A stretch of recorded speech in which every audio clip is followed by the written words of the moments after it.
আজ সকালে করেছিলাম চিংড়ি মাছ দিয়ে বাঁধাকপি। তার জন্য আমি একটা বড় সাইজের বাঁধাকপি ভাপিয়ে নিয়েছিলাম।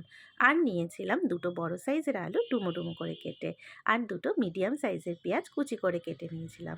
আলুগুলো আমি একটু ভাপিয়ে নিয়েছিলাম। আর নিয়েছিলাম চিংড়ি মাছ। চিংড়ি মাছটা নুন হলুদ মাখিয়ে 15 মিনিট রেখে দিয়েছিলাম। তারপর ভালো করে ভেজে আলাদা তুলে রেখেছিলাম। এরপর কড়াইতে শুকনো লঙ্কা, তেজপাতা আর জিরে ফোড়ন দিয়ে আমি দিয়ে দিলাম কুচানো পেঁয়াজগুলো ভালোভাবে নাড়াচাড়া করে ভাজা করতে হবে।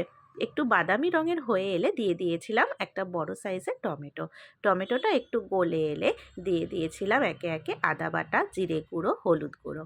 এটা দিয়ে ভালোভাবে কষাতে হবে। মশলাটা যাতে পুড়ে না যায় তার জন্য একটু জল দিয়ে দিয়েছিলাম।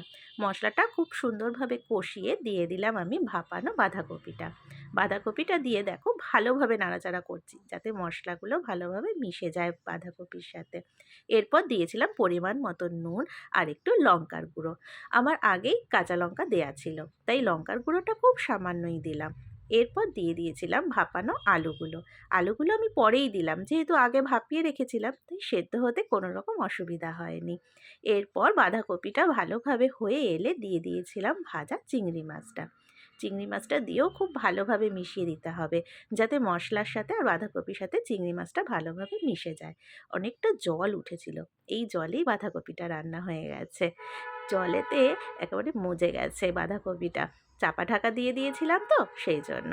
এরপর পরিমাণ মতন আরেকটু নুন আর চিনি দিয়ে দিয়েছি। এটা দিয়েও ভালোভাবে মিশিয়ে নিতে হবে। আমি আবার একটু চাপা ঢাকা দিয়ে দিয়েছিলাম যাতে বাঁধাকপিটা ভালোভাবে সিদ্ধ হয়ে যায়। এরপর দিয়েছিলাম একটু ঘি দিলে না কি সুন্দর একটা গন্ধ ছাড়ে। এরপর একটু নাড়াচাড়া করে আর একটু রেখে দিলাম মিডিয়াম আঁচে। এরপর বাঁধাকপিটা হয়ে গেছে, একদমই রেডি। নামানোর আগে দিয়ে দিলাম গরম মশলাটা বাঁধাকপির সাথে ভালোভাবে মিশিয়ে নেড়ে চেড়ে ব্যাস নামিয়ে নিলাম গরম গরম চিংড়ি মাছ দিয়ে বাঁধাকপি। আমার মেয়ে তো খুব মজা করে খেয়েছে।